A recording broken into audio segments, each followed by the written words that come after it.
Hey, everybody, welcome to the No Borders Homesteaders first ever live stream.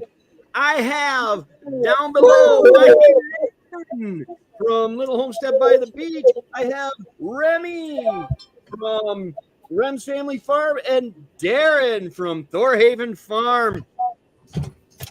Annie is not going to be with us yet. She might drop in. I hope she drops in. That would be cool because we love Annie. And Angie and them, I never got an answer back from them. But we are live. This is our first ever live, man. I am so excited because we always have so much fun doing the recordings. And let's see what kind of trouble we can get into tonight. I do have the join us for the after show on our Patreon channel link. The link is in the description, but I don't think tonight we'll be doing an after show, but we might be doing a live stream later on within the next week or so on the Patreon channel. Let's see how this goes first. Make sure nobody runs a pitchfork through me. This was your idea, man. Who else is going? Well, now it's calming down outside. I just went through a horrible thunderstorm. Hey, Dave. Hi, Dave. Hi, Dave. Yeah, I just went through a horrible thunderstorm. I think it was just to get it all muggy. We need the rain up here and out west too, so hopefully they got some as well. Yeah. I know I got a lot. It was overtaking my filter on my water catchment system here. So Remy, you had this cool idea. What is it? What is our topic tonight? It's about the little things. The little things we like about homesteading. It's in the details. I mean, there's a lot of stuff that we enjoy as homesteaders, whether it's harvesting the food or, just looking at what we've accomplished. And when we look back and we're like, man, I've grown so much food, or I've done so much on my own, or I've been able to recycle so much. But I was outside the whole weekend. It was a beautiful weekend. It was warm, sunny, but not too warm that you couldn't breathe. It was just perfect. I spent the whole weekend outside. I got a fire going Friday night and kept it going the whole weekend. And it was a long weekend, so it lasted 3 days. to burn a bunch of rotten wood that I had laying around, a few branches I had to cut down, a few old pallets that were too old to even use. But I was just able to go sit, take 15 minutes break, listen to the fire, watch it burn, get up, keep going with my day, do something else. I did Annie's challenge about the free the toes, where I was able to walk around barefoot. It's those little things that we enjoy that we don't really talk about. We always talk about big stuff, but we never talk about those little moments. It's funny you mention that because this past weekend we were working hard, trying to get so much done off our chores list, wipe it out. And it was like, we're always going. And we want to get more projects done, more stuff done on the homestead, more trees planted, more seeds sown, cow fences fixed, the meat chickens came and all that. And then it was like, let's just take a few hours this weekend and just chill. And we sat on the back deck, went out to the One Food Forest, sat on the benches there and just, chilled because it's taking in already what we've already accomplished. We've been going hard for 4 or 5 years now. And it's like, oh yeah, we, as much as we do enjoy what we've already achieved with the flowers, the trees, what we've done. There's times you need to really sit down and dedicate some time to just enjoying what you have achieved. Yeah, it's true. We're doing the chicken coop This isn't a right now, building it from scratch, and it takes a lot of energy. Well, mostly for my boyfriend because he's the one building it, but it's next to the rabbit hutch, so it will be cool to have the rabbit and the chicken separated. Less dust for the bunnies. And yeah, I planted trees this weekend. I tried to get the gardens ready, and we talk about it. And will it end someday? I don't think so. We'll always have something new to do.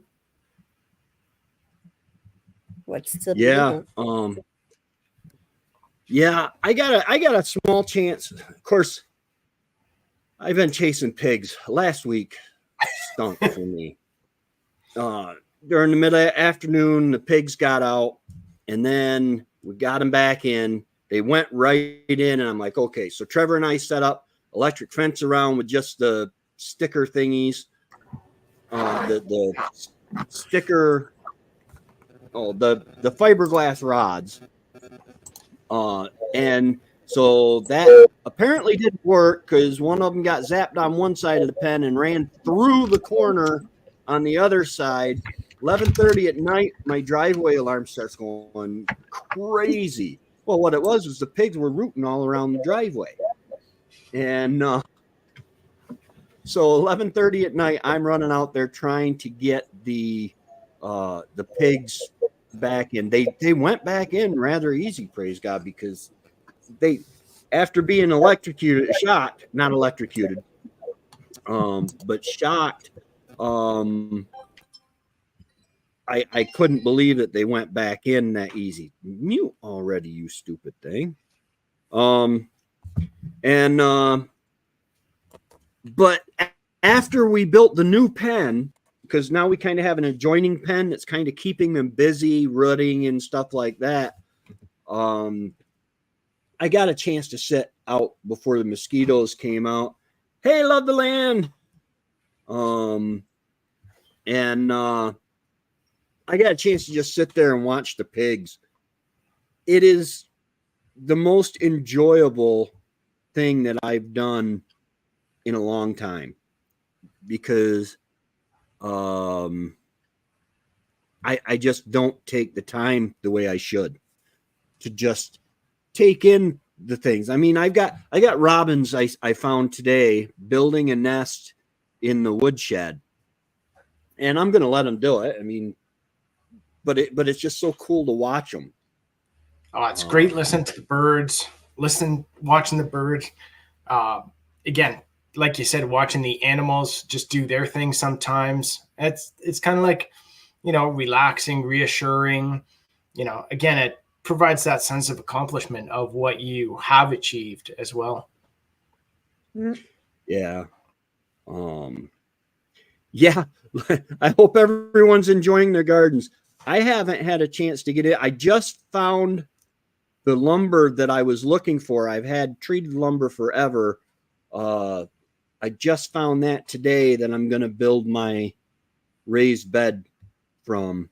Other than my perennials, it's other than my perennials, I've got weeds and weeds and weeds.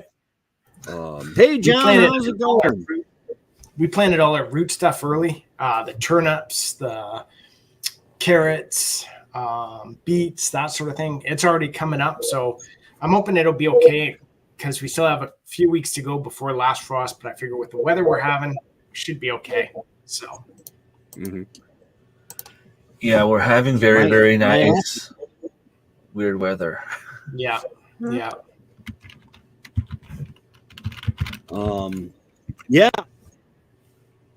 One of the reasons we got the pigs in March was because it was so nice. And then it snowed a couple more times, which we knew it was going to do. But so we're going through a lot of feed this year because, well, they're eating to stay warm, plus they're eating for boredom. And then they go on 20-mile runs that I have to chase them and to lose weight. And, but my apple trees were covered with blossoms. My pear trees were covered with blossoms. And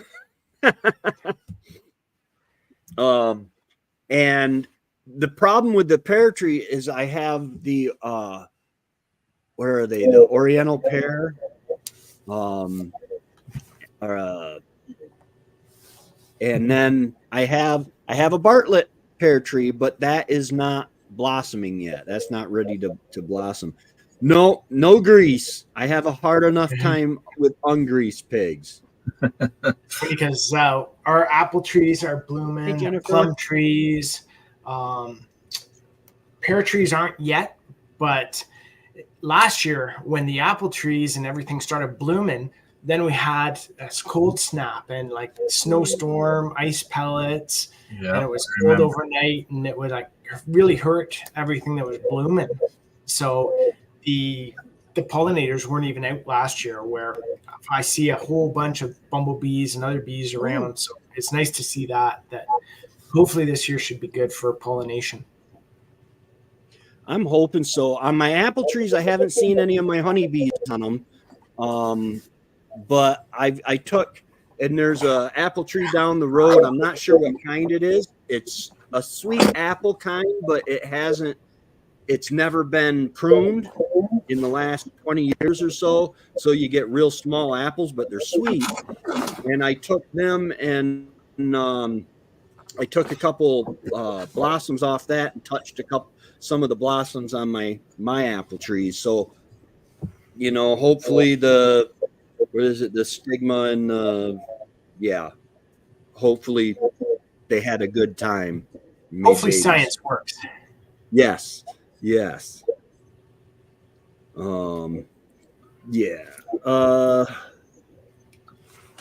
Drops Family Garden, welcome. We had tons of cicadas here in Arkansas.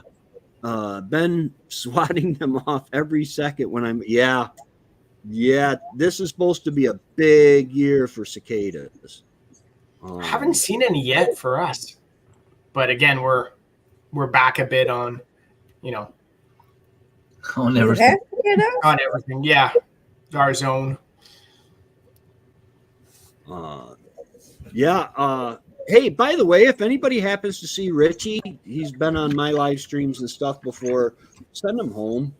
I haven't seen him in a few days. I'd like to think that he's out tomming, but he's fixed, so I doubt it. Oh, they're dropping out of the sky on a lie. Oh. Well, adds protein to your yard. It's so funny finding the little exoskeletons of them. Yeah. When you're going around and you're weeding stuff or picking stuff and all that, and all of a sudden you're like, whoa, what the hell's that? And it's like the exoskeleton clamped onto something. It's like, that's really neat. Yeah. But yeah, this is supposed to be what? Is it a 50-year surge or hatch or something? It only happens so many times where you get this many, and you've got like a northern type and a southern type, and they're supposed to meet, and I have no idea. I don't either. I don't know. Haven't looked into that yet. Yeah. But So it all tied into the apocalypse there when the solar eclipse was supposed to stop everything, 13 and 17 years. Yeah. Okay. Cool. It's funny how everything just goes in cycles. Yeah. Yep. Yeah. I can't wait till winters get back to the way they were when I was a kid. they would never cancel school or give us a snow day unless there was like 3 or 4 foot of snow on the ground, much less coming. Nowadays, they're like, well, we better give them their snow days, otherwise they won't give us as many snow days next year. Yeah, I don't know. the kids have snow days like once every week, every second week now. Well, this year wasn't that bad. We've had a good winter, so I don't know how that's gonna show in summer. Like we might have more bugs, more mosquitoes, more rottens. Like we don't know. Like I don't remember having such a beautiful winter since I think last time was 2010. And I know we had a lot of mice, a lot of bugs, a lot of that kind of stuff after, and it might be bad for ticks. We don't usually have a lot of ticks up here, but I'm thinking we might get hit this year. Yeah, we hardly moved any snow at all this year with the snow blower. I think I only went out like 5 times, maybe 5 or 6 times, and usually it's once a week. So it was quite nice. But again, the problem with that is lack of snow means lack of water in spring for a lot of places. So hopefully we get the rain that we need, and should all be good. Yeah. This year I live on a seasonal road, and because of the warm winter and no snowmobile season, I mean, I think they only had like 1 or maybe 2 weekends of snowmobile season this year. But so everybody was still driving cars on this road, so it's really, really potholed up. 221 years. Oh, wow! That's wild. Of this large of a. Wow. Okay, Dave. Yeah, rub it in. He's like in that microclimate where he gets summer all year round, right? Yeah. Yeah, Well, I we get was kind of afraid that this December we got mild temperature and the buds were beginning to want to open. I was afraid that most of the tree would be killed or something, but they appear okay. Yeah, it's nice. All of our trees made it through this year, no problems. So we haven't seen any broken branches yet. We did a bit of pruning and that, but now everything's looking good. We've got tons of stuff popping up. We've had some of our Viking aronias haven't bloomed on all of the or budded on all of the branches, but it looks like they should be completely out soon. So.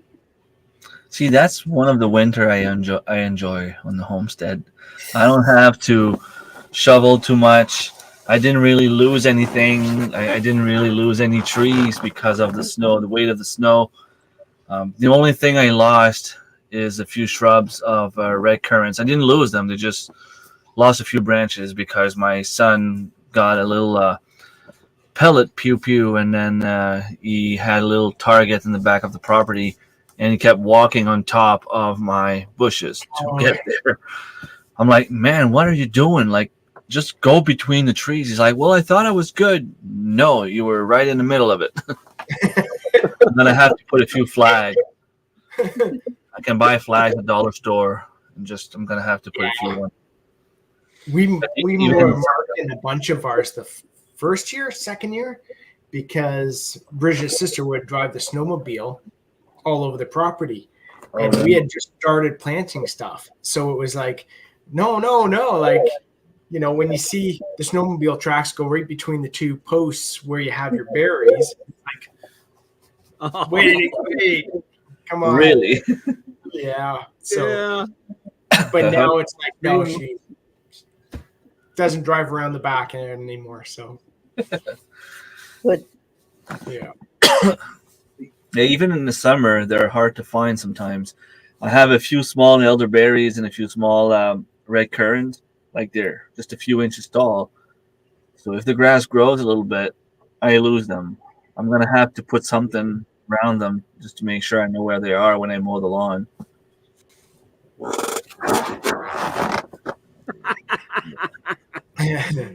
Yeah, now they know berries, Darren. I when we made this new pig fence, I ended up fencing in.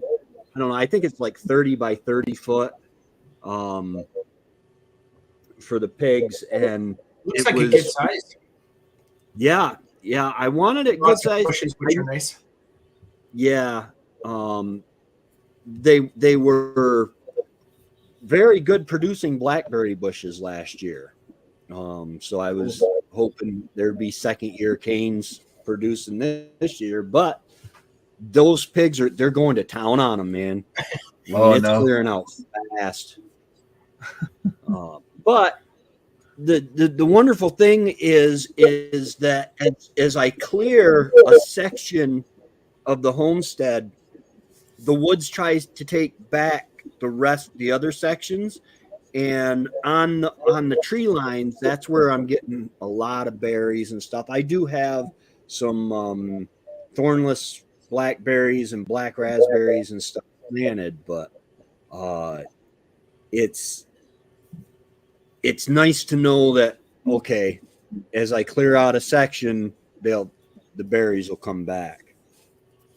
Not the dingleberries. Come back. Like they're sprouting up everywhere here. We've tried to get rid of them, and now we're at the point where nope, we're just going to feed that whole entire section because might as well feed it and get more blackberries than try and control where we plant stuff. So yeah, because if you're in an area where you don't have to mow every week, at least every week, sometimes twice a week, you won't contain them.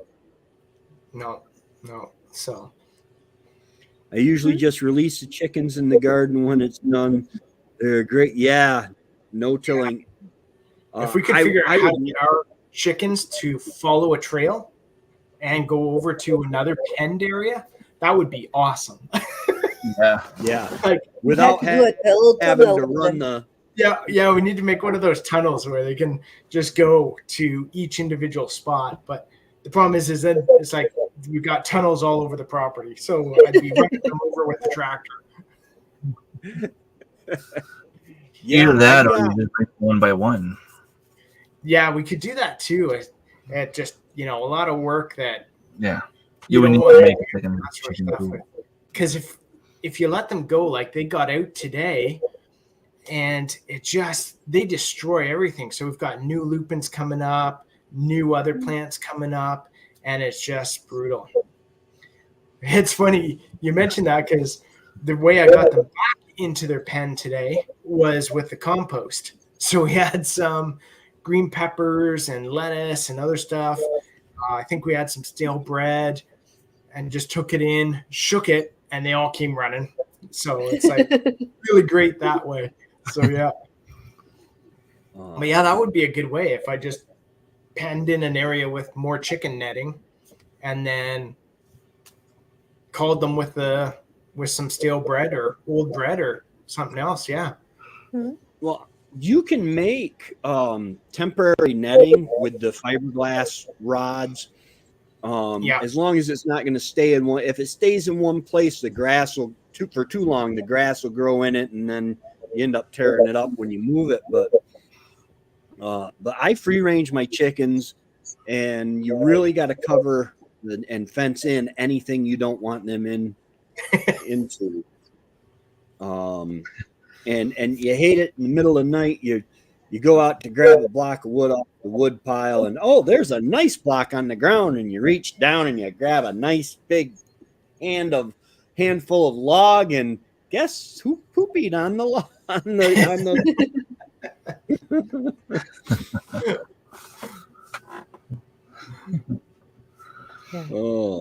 but you mean you're not stepping in it anyway when you're walking around bare feet? I was in the cow field fixing the fence, and I accidentally stepped in some cow one, and I was like, "Oops!" Which is funny because it's not as bad as chicken. You're like, "Yeah, whatever. No, this is all good." Chicken, you're like, ugh. Chicken gets up in your toes really bad. But I don't walk barefoot outside. No, that's why this Free the Toes challenge Thank you, Remy, for passing it on to me. Video is not out yet, but it will. Yeah, I know.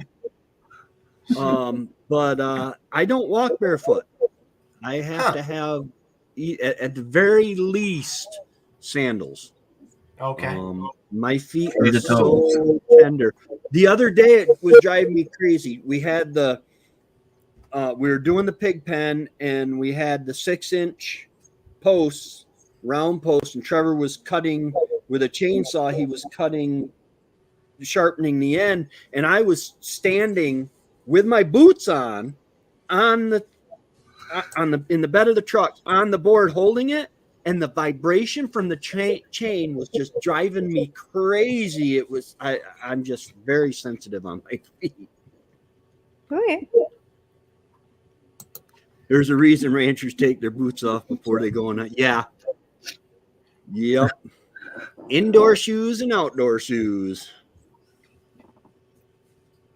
Yeah, what I need is a little tub of water and soap at the front door, back door. Then I can wash my feet off before going back inside. Yeah. I've got my 300-gallon water tote that I just open up the valve and it sprays out on my boots, but I still take them off right as soon as I step in. Free the toes, Darren, in the past. Yeah. So a little question for the three of you. What's the one thing that we never talk about, like that we never really promote as being fun on a homestead, but that you actually really enjoy? Something we never talk about.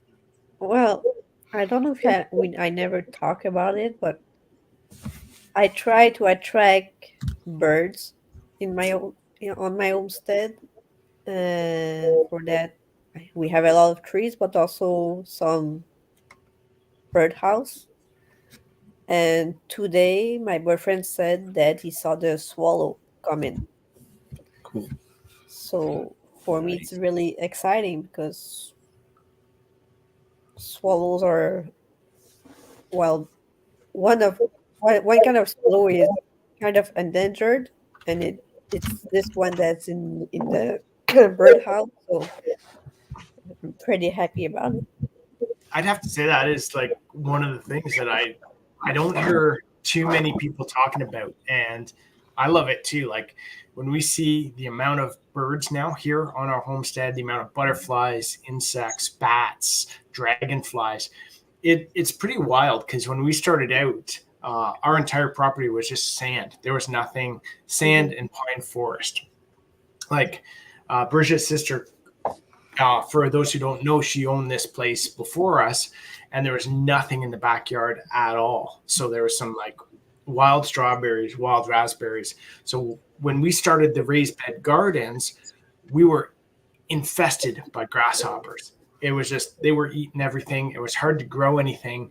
But as we continued through the years and we planted more and more trees and shrubs and bushes and flowers and just like expanded that whole habitat and biodiversity, what we found is the amount of different birds we see has increased dramatically.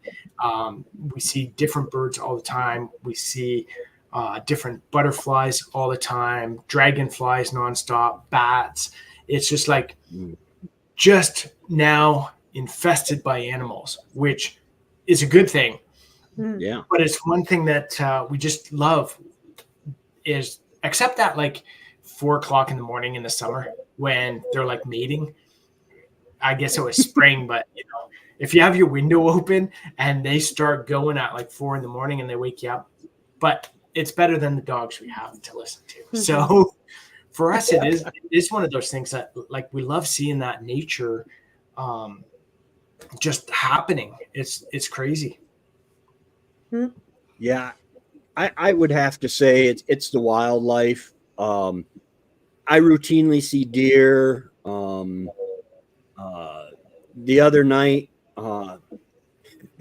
after the pigs escaped at night, something was tearing my porch apart. I mean, it was just making a racket.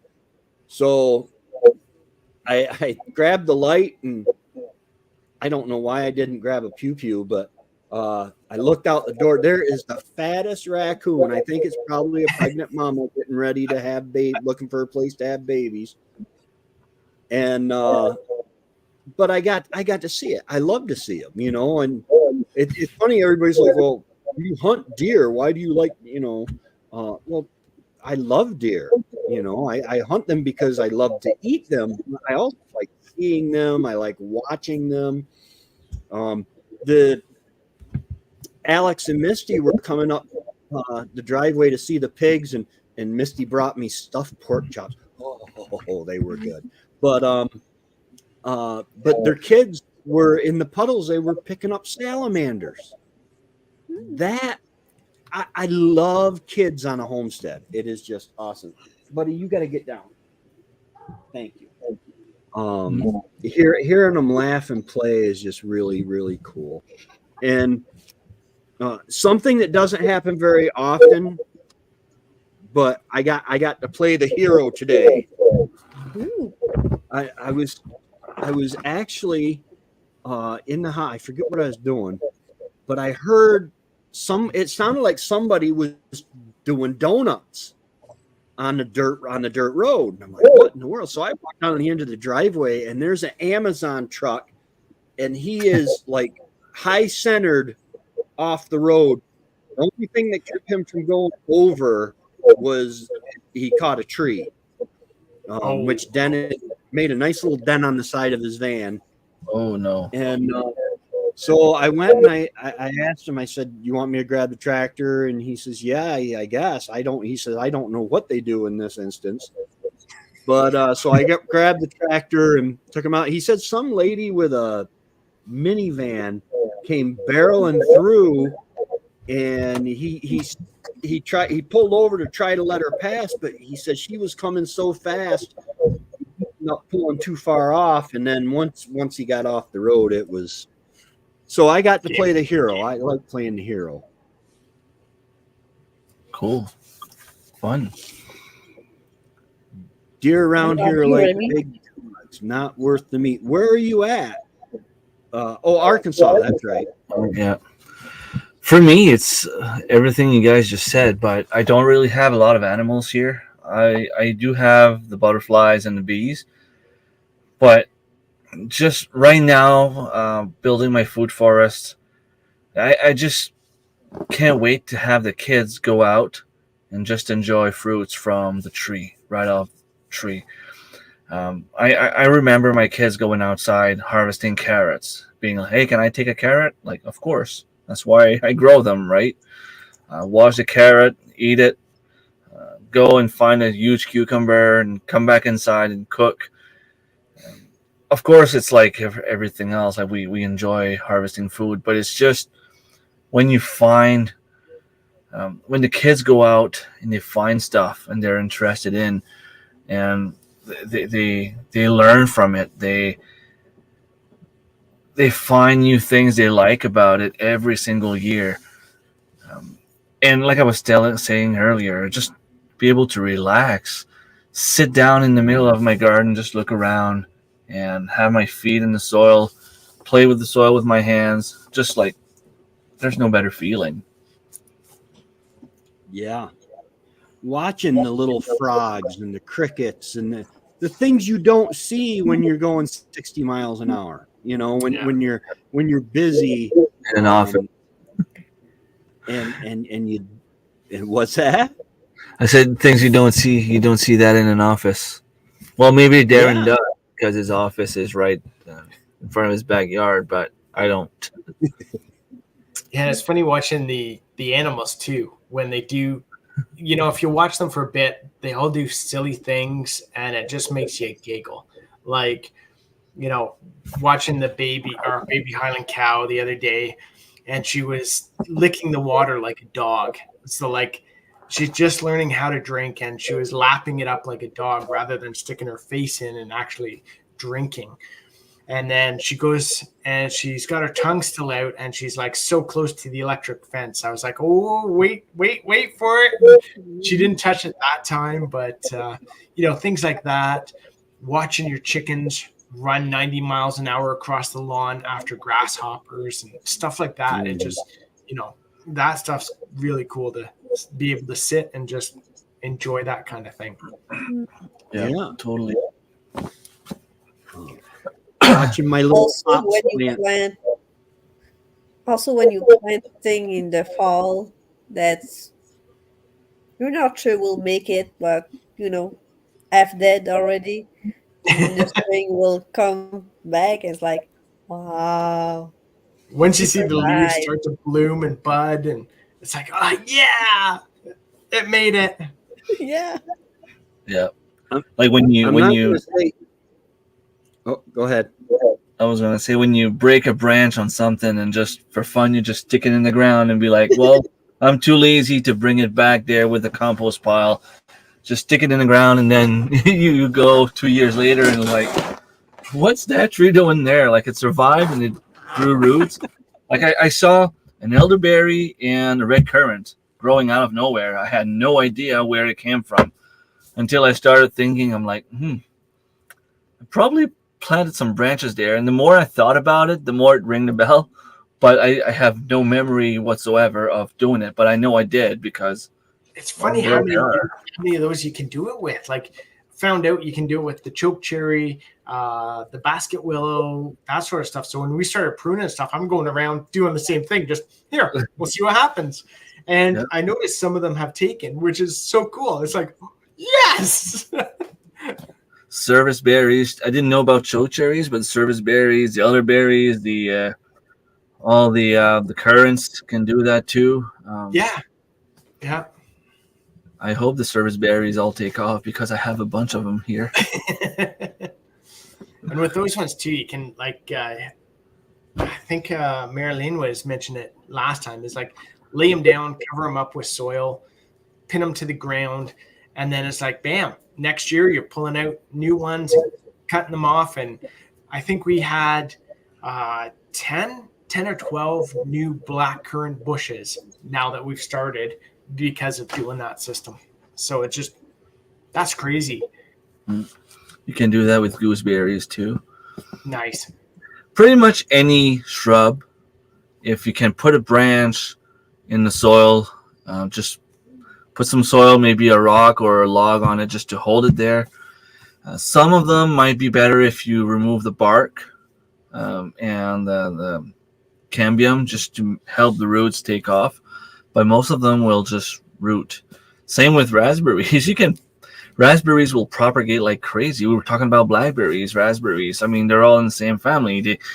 You can plant the canes and they'll take off. You can plant one strawberry plant or a raspberry plant, and a few years later, you're full of them growing everywhere. Oh yeah, you can, and you take an old cane, because I believe raspberries are the same as blackberries in that they're every 2 years they'll produce fruit. But so once they produce fruit, you take and you bend that long cane down and just give it contact to the dirt and like put a rock on it or something. Then the next spring, move that rock, cut it in half, and you've got a whole nother plant growing. It's crazy how that works, right? Yeah. I like yesterday I was walking around and I looked down and I don't remember where I got the hops plants from, but they are growing beautifully. Nice. And it's kind of scary because I watched a video the other day of this guy getting arrested at the Canadian border because they're like, do you have any fruits, vegetables, or anything to declare? And he's inside a building standing at a counter. And he's like, no vegetables. We're going to some art show or something. And they're like, okay, you have any knives, weapons, or anything else we should know about? And he says, well, yeah, my pistol's in the car. He says, I got a permit to carry it. And they're like, okay, ma'am, would you go have a seat? And then they walked around and they're like, sir, could you put your hands behind your back, please? And he's like, why? And she's like, well, sir, you're under arrest for smuggling firearms into Canada. They don't play, which if he's got a permit to carry, he should know better. Yeah. Yeah. Yeah. But so yeah, I Yep, grapes too. definitely got the hops plants from the south side of the border. It was funny. We took when we went to And Iceland, we took a whole bunch of cans of maple syrup, and we took a couple jars of mead because we were like, hey, if we run into anyone at the bar, we're gonna pop open our mead and we're gonna try theirs, and then if we meet anyone, we want to thank them with some Canadian maple syrup. And we get to the customs, and we're like, yeah, we've got all these cans of maple syrup and mead, and they're like, yeah, whatever, go. It's like, oh, Yeah. okay, cool. Yeah. yeah, for the hop as a connoisseur, maybe it will have need some help to wrap around what you want at first. But when it's good, it's good.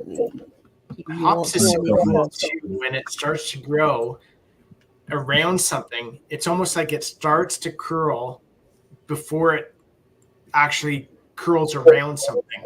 So it'd be like hanging out in the air, starting to curl around. It's the neatest little thing.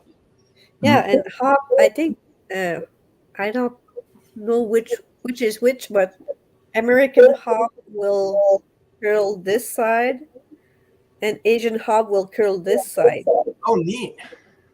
So yeah, and all American hop, all Asian hop will curl the same side. It's like It's like flushing the toilet in North America, yeah, Northern Hemisphere versus Southern Hemisphere.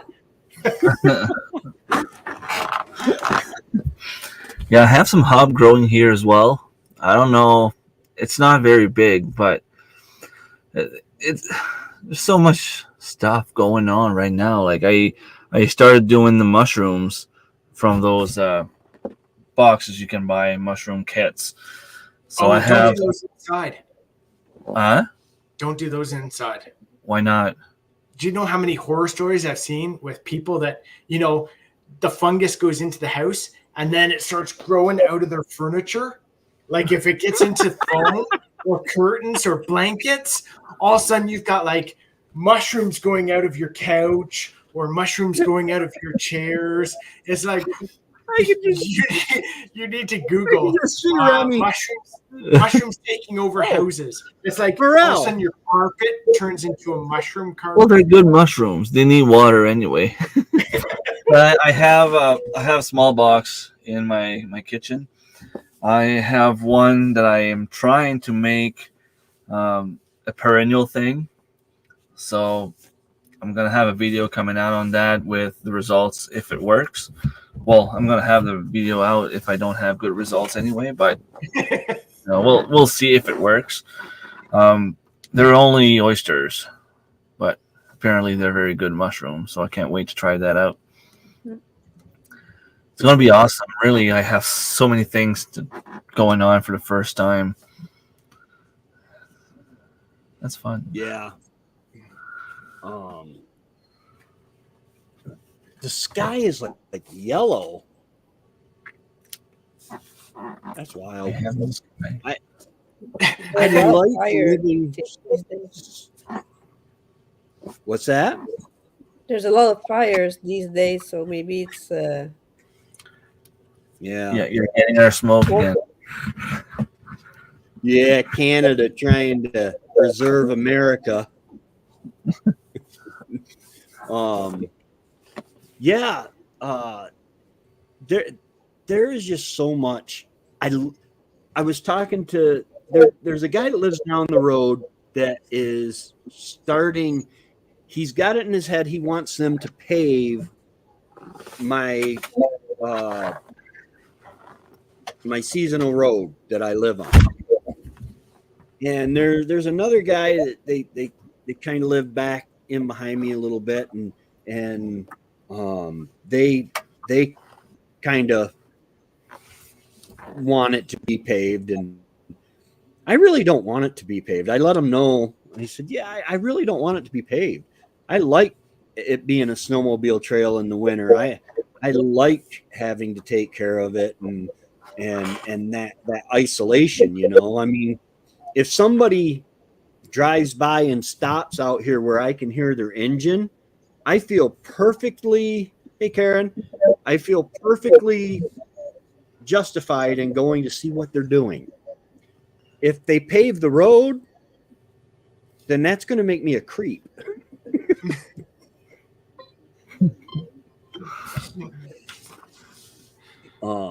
And that's something else I enjoy is just walking around. I used to take walks. I started being a creep. Kind of. I guess I'm pretty good at it from what I hear.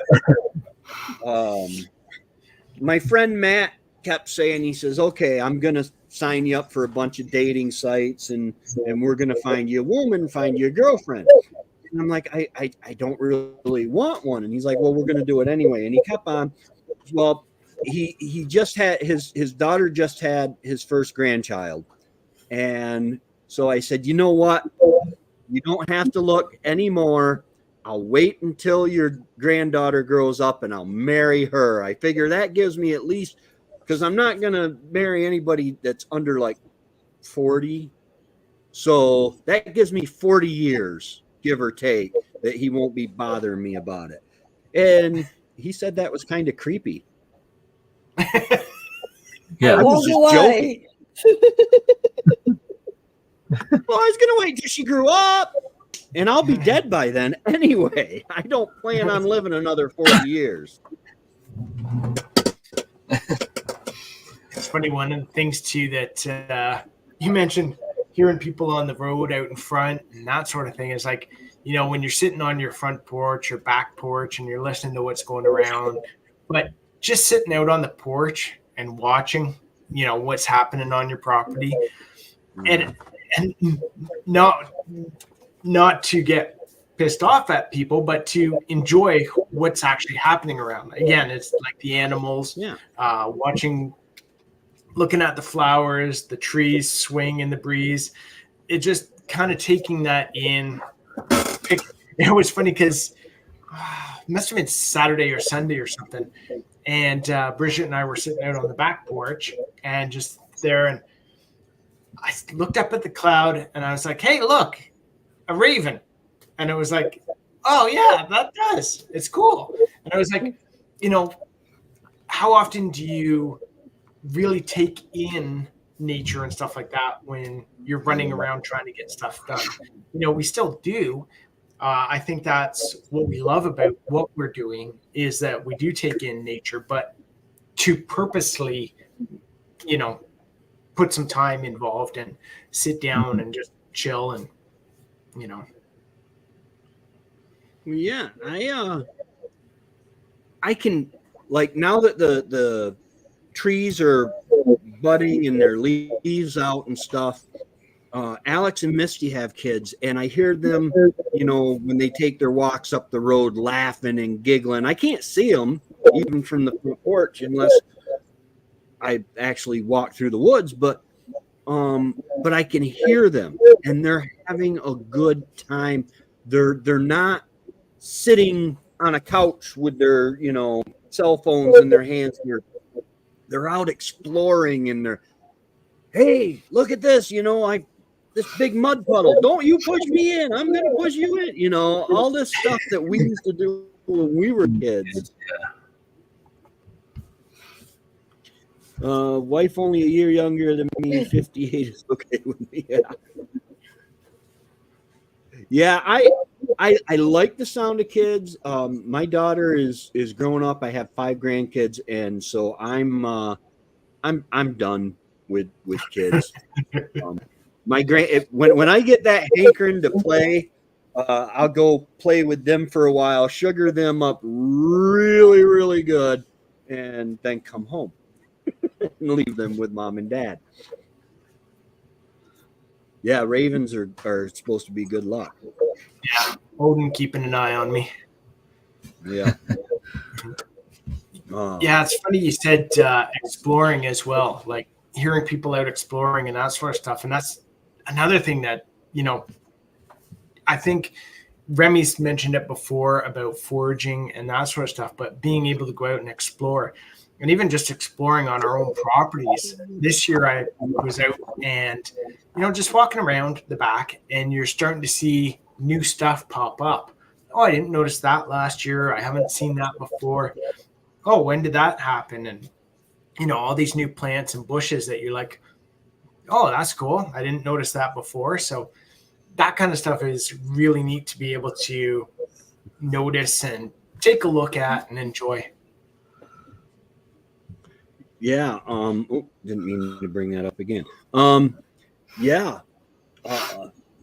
I was at Miss Grace is a lady I've known since I was like 4 or 5 years old, and I was helping her on her lawn the other day, and I'm walking along, and I'm like, Miss Grace, I said, see that plant? That's mullein. I said, that is an awesome plant, because I just learned a whole bunch about mullein, made a video for it, and made some tincture, and then I'm like, I took my phone and I took a picture of this one plant because it looked familiar, and yarrow. I'm like, Miss Grace, you have an apothecary for a yard. She's just got stuff. Yarrow grows everywhere. Yeah. And it's funny you mentioned that. Oh, sorry. Go ahead, Tracy. I cut you off. Oh, I was just gonna say it's growing in my broke down greenhouse. I planted some yarrow, and it's still growing in the pot, even though the greenhouse collapsed around it. Yeah, pretty tough plant. I was going to say, like, it's funny you mentioned that, Darren, and especially when you start learning about that stuff, about the foraging or about the plants themselves, even if it's not to eat, just to know what they are. I was at my cousin's place. Was it yesterday or the day before? I wanted to go and hair graft a few apple trees he had in the back of his property. And we were walking in the woods, and I was looking around, and there was a bunch of new plants that I've never seen before. Well, I've probably seen them before, but never realized what they were. And then I started looking up, like, oh, serviceberry right there. And another one there. Oh, that's cool. You have that there. You have this growing there. Like, you start seeing those things, right? Yeah. And you know, It's basically how learning a bit more starts opening your eyes a bit more to what's out there. Yeah, because even if you just walk in your yard, like you said, you'll find a bunch of different plants that you don't know what they are if you're not interested in that kind of stuff. But once you start learning what they are, what's their purpose, what they do, because yes, a lot of plants were imported from Europe and other countries, but a lot of those plants were here before us. We arrived, there were native people here. They were using those plants for either medicinal purposes or food, or they had use for those plants. And it's fun to learn about that kind of stuff, the history behind it, but also how to apply that to today. Yeah. So much we've become dependent on pharmaceuticals and stuff. They talk about a mild, like, oh, we're going to put you on a mild antibiotic. You know what? You want me to take a mild antibiotic? I'm going to just take like 3 or 4 drops of my echinacea tincture 3 times a day instead of paying someone for the properties that they took out of the echinacea plant and called it an antibiotic. It's just, it's good if it works. You just have to keep an eye open for other symptoms. If it gets absolutely, absolutely. Modern medicine is very important. Very important. Very. You can't substitute a doctor. Everyone's going to need a doctor multiple times during their life, especially if you work in the kitchen around me, because I'm always getting cut in the kitchen and stuff like that. But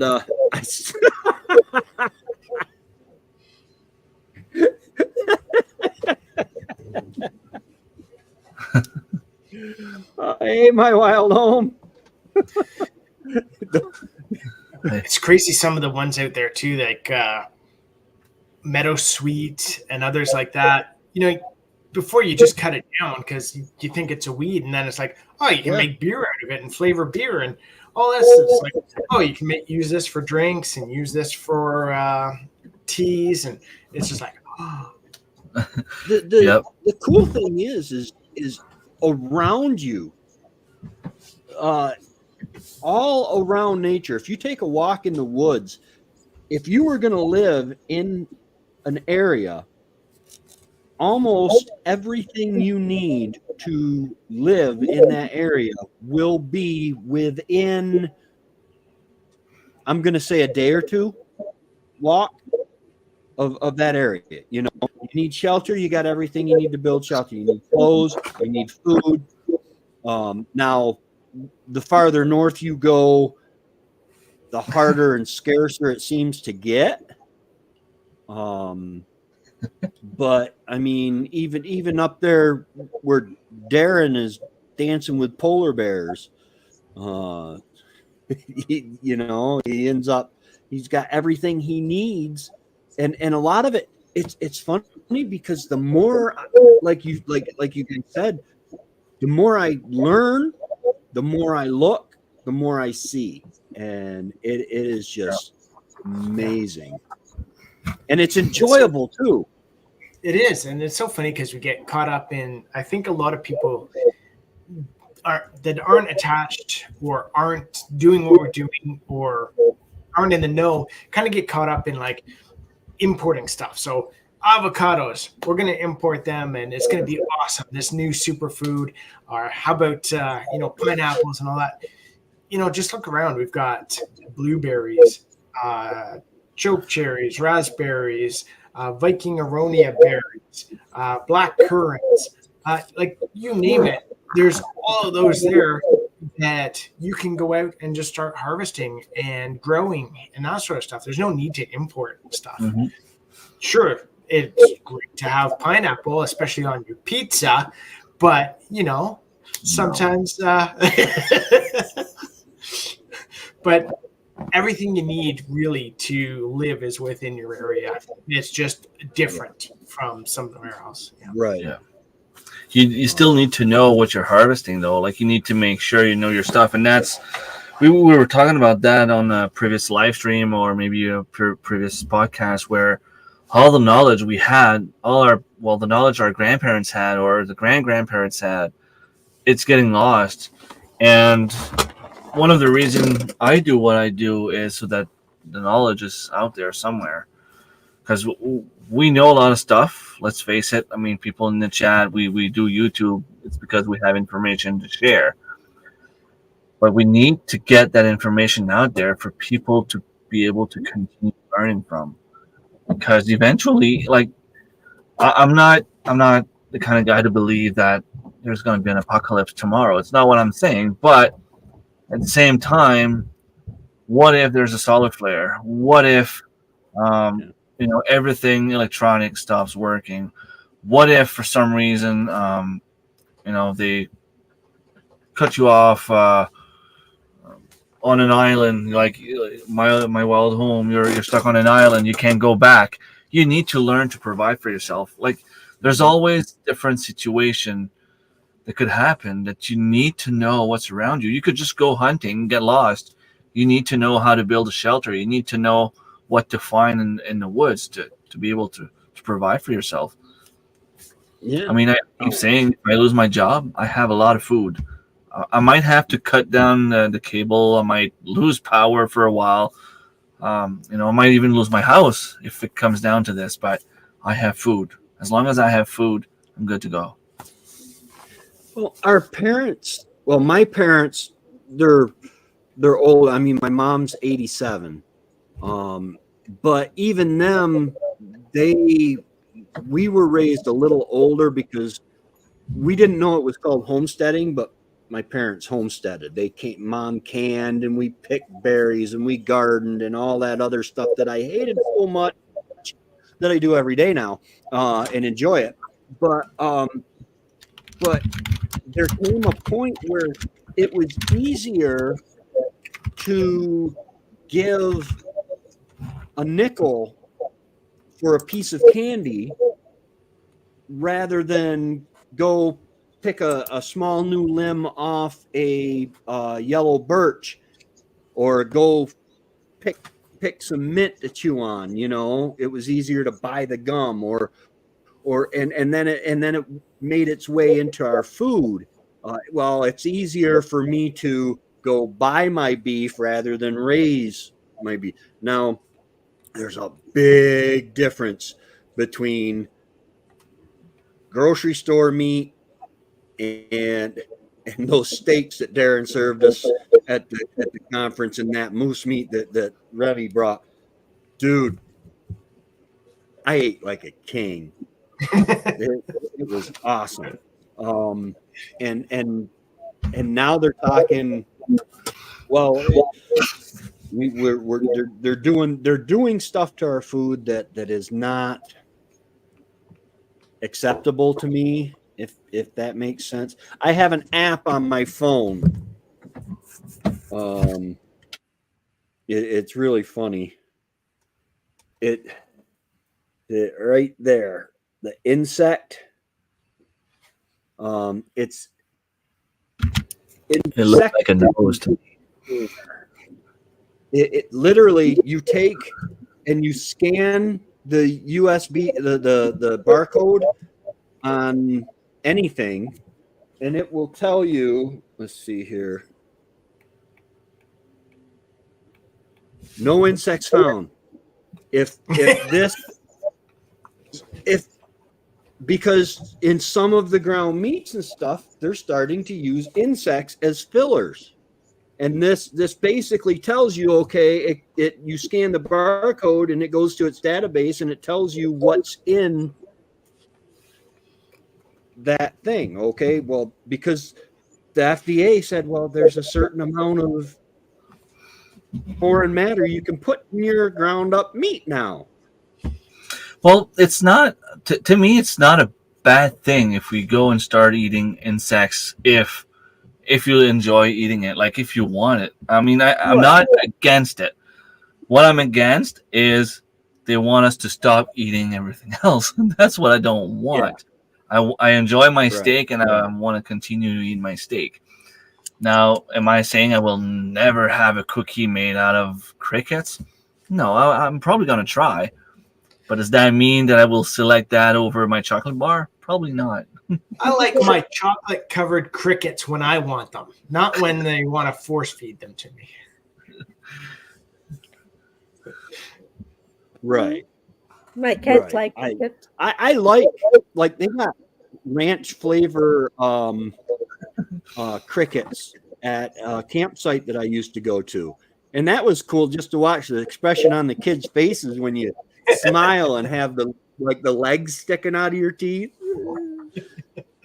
Doom.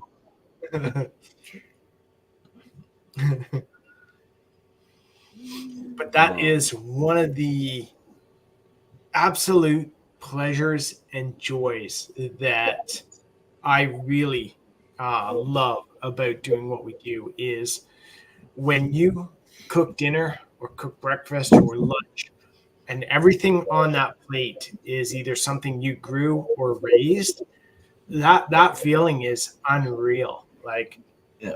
And it's just so amazing to be able to like meat, potatoes, salad, or veggies or something like that. When it's all something you did right there on your homestead, that feeling is, there's nothing else like it that I know of anyway. Well, there are a few things, but we can't talk about that. Well, we can, but we'll, you know. on the Patreon we could. Yeah. So check out something to talk about on the Patreon. Yeah. We push the limits on YouTube, but the Patreon they don't have the same limits. No, we've crossed those limits a few times on Patreon. Yeah. Yeah, go check it out. Yeah. Yeah. And just like tonight, I'll go out to close in the chickens before I go to bed, and I'll be able to hear the frogs, sometimes crickets, the owls, and the pigs snoring, just different things like that. It is just so peaceful. Yeah. It's just like, wow, this is my home that I carved from the woods, you know. There's just nothing like it. There's been some cool times where we've been out in the pool and it's just going from evening dusk till dark, and we'll be out in the pool and there'll be like dragonflies, like I want to say like 15 of them going nuts because all the black flies are out, all the other flies are out, and we get a bunch of flies because of the animals. So the dragonflies are loving it. They're having a great time, and then all of a sudden they disappear. And then you wait a few minutes, and all of a sudden now you're seeing bats go around. And it's like, that's just so cool. Cool. That all of those are signs. The dragonflies and the bat. Yeah, that's a good ecosystem you got. It's you know. And I love the way Marilyn does her garden as well. The way that she brings the birds and all that stuff to her property. See, if you were outside, you'd have the birds to do that for you. My first mosquito of the year. Hi, Karen. Hey, Buttercup and Worm, hi.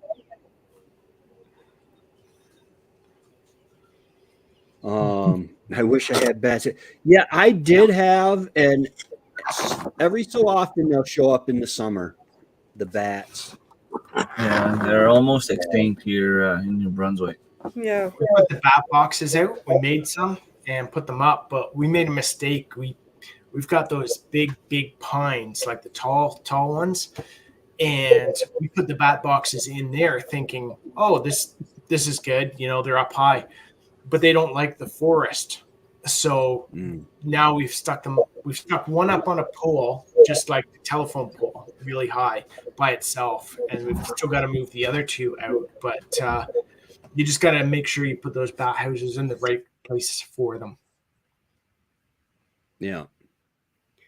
Yeah. And you can attract wildlife.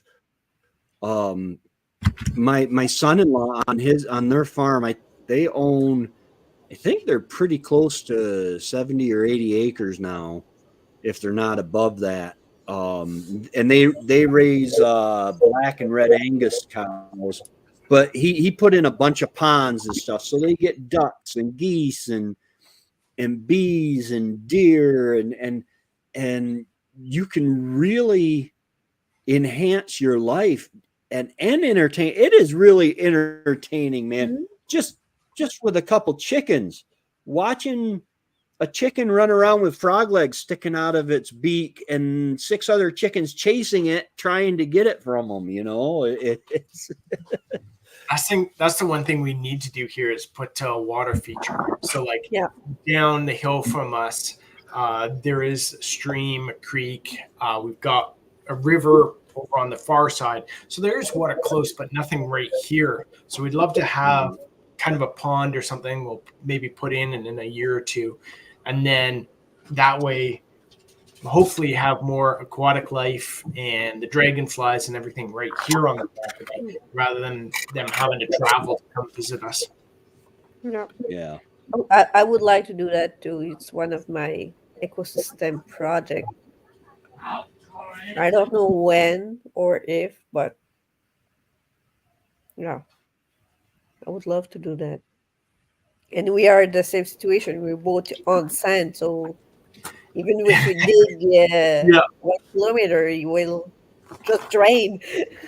Yeah, exactly. And I've looked at getting those, pond tarps, barriers to lay down. But right now, it's just, not in the budget for us to do that. We're spending the money on the cows and other stuff like that, trying to get that stuff done. But, 1 year we'll put the pond as a priority too. But just put the bird bath helps. Yeah. We've stuck out bowls and metal pans kind of thing and that sort of stuff.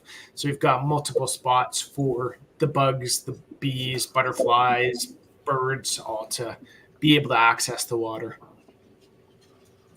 Yeah, we got, well, I don't know if you saw the video of it's a big water trough. It's about 13 inches high, and that I had my chicks in. That originally we had in Port Leiden, it was a little pond, and then that wasn't big enough. So we ended up digging a pond and putting a liner in, and we just used the really thick plastic and pumped from the creek and stuff like that. And it was really cool. The DEC said, well, it's there, so there's nothing we can do about it now other than fine you. And we don't really feel like doing that, because I told them, I said, this isn't hurting anything. It's warming the water. This is a trout stream. I'm like, it's warming the water. And all the septics that, because it used to be all septics up above us would run in it, but they came through and fixed all that when we were in Port Leiden. Well, I think it may be near his house. It says, yeah, 300 meters. Yeah, 300 yards. That's yeah. I can't have a pond here, but I'm hoping that on my dad's land at some point, he has a few streams, but I would love to have, like, he's got this water spring that I might be able to use. And like I told my brother, if we just dig a little bit, we can go and dig with shovels. It might take a while, but we don't need to borrow like an excavator or anything like that. We could just go and dig. We just need to have the one pool where we can put a few rainbow trout. The rules in New Brunswick anyway, you can't release fish in a pond if there's a danger of that fish getting out to Man Stream or Man River. But the way that the little water spring is, there's no way that could happen, because it's going down in a gravel pit and going underground after. So we could have a little pool there. The only problem is there's a lot of people driving by because there's an ATV trail. And if you have fish in a pond like this, people will go and steal them. So we need to find a way to hide it, to make it somewhere where we know we have access, but not let other people have access to it. Yeah. I had a neighbor in Port Leiden. He lived up the road. He spent thousands of dollars, built this nice brick pond, and bought koi fish, the bright colors, white and orange and stuff. Then we got a kingfisher that moved in and then started eating his very expensive koi fish. He was not happy. Yeah, that's another issue. Another issue to keep in mind. Well, yeah, you got predators. I even enjoy watching the predators. What's that? I'm following a guy on YouTube, Canadian permaculture, and he create a real big pond, like pool size pond. Then he swim in it and everything, and he plant all around to create ecosystem and everything, and it's great. But now he has snapping turtles coming in. Oh, And go swim in it. You ever watch that? The Turtle Man? Yeah, live action. There was a show on Discovery or History Channel or whatever, and what he would do is once snapping turtles get so big, they'll start killing ducks and geese to eat.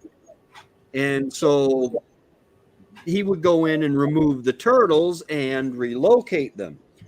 Well, the way he finds them is he goes into the pond barefoot and wades until he feels the snapping turtle. Now, mind you, a snapping turtle could crush this with no problem. Yeah. And and he goes under and grabs it and comes up, and I'm like, no way, man! Are you gonna lose a leg? I think it was Time to Shine Homestead last year. He had he was fishing, and I think he got stuck. With his line got stuck, and he went down to try to remove the line, and it was stuck on a snapping turtle, and he had to remove his line, and he almost got caught by the turtle. It was scary to watch. Yeah. I know supposedly if you grab them right in front of the back legs, they're not supposed to be able to get to you with their mouth. Right behind the back legs. Behind the back legs? Okay, because I Yeah, always like heard middle of the shell. but I have I never think. tried it because sometimes they can turn their heads quite a ways, and sometimes they get big. You get a 50-year-old turtle, and they can be huge. When I was a kid, I grew up in Florida till I was 5 years old. And my grandmother and grandfather, they were Cherokee and Seminole Indians.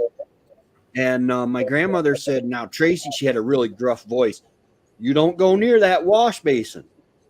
And there's a big one of those big metal wash basins. And she said, because there's a turtle in there, and he'll take your arm off.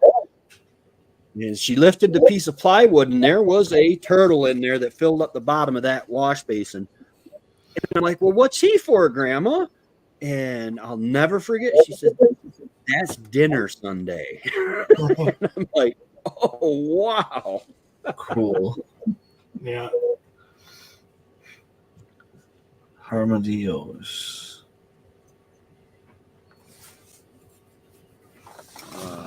Snapping turtles in Georgia. Everyone stopped to avoid running over it. Yeah, armadillos. Is No, it is that just a myth? What's that? An armadillo? Yeah, it's They- called a tattoo also. Yeah, I think so. It looks like it. They curl up into a ball. Yeah. They're armored and possums. what's that? They're armored possums. Yeah. Yes. They're the assault possums. Exactly. And they used to say they carry leprosy, but I don't think they do. Because in the southern states they eat them just like you do possum. Oh, you do snapping turtles too, and Yeah. I think Oh yeah. everything is basically edible. One, At least yeah. one. At least one. Yeah. At least once. yeah. Oh. Well, guys, we've been on for an hour and 17 minutes. Awesome. So pickup truck, you don't worry about the car you don't want to run over. Yeah, it's that's a big boom. But hey guys, check out the No Borders Homesteaders YouTube channel. Check out we're on Patreon for an after show. There's some additional content. Remy does a series. Was it a series or just a video that you put up of Just the one the video. chicken butchering?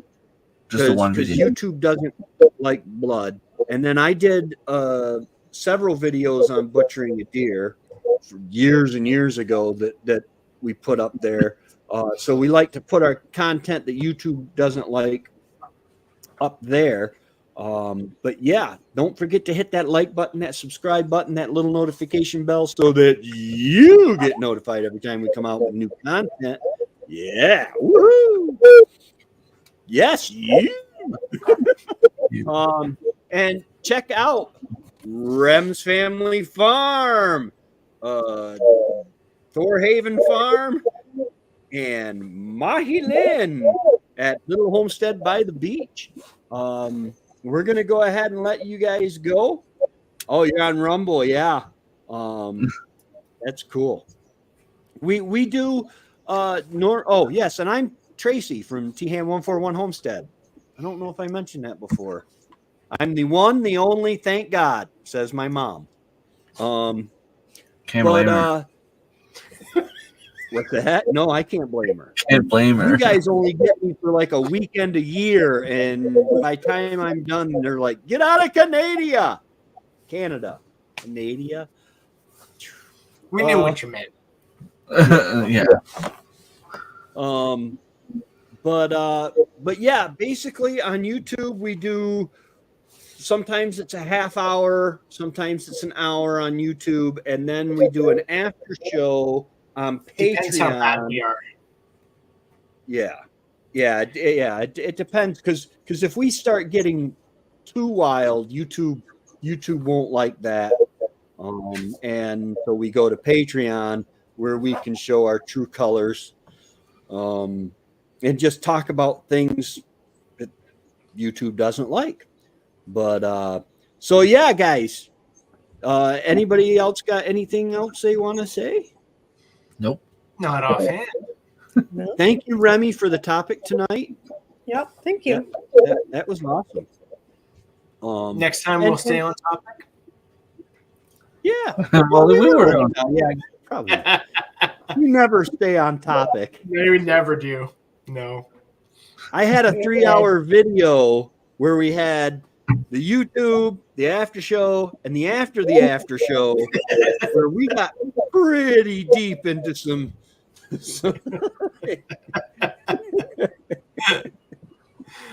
that was but that's all on the Patreon. The after show was wild. Yeah. And really doesn't have much to do with homesteading, I guess. I don't. But anyway, Every once in a while, but yeah, we'd bring it in there. from what I But remember, yeah, you were lit. You were lit. Okay. That was all right. For the fourth time, let's go. Bye. All right. Have a great We will night, see everyone. you guys later. Bye. Thank you guys for coming in and joining us, and we will see you in the funny pages and YouTube and Patreon. Bye. Bye.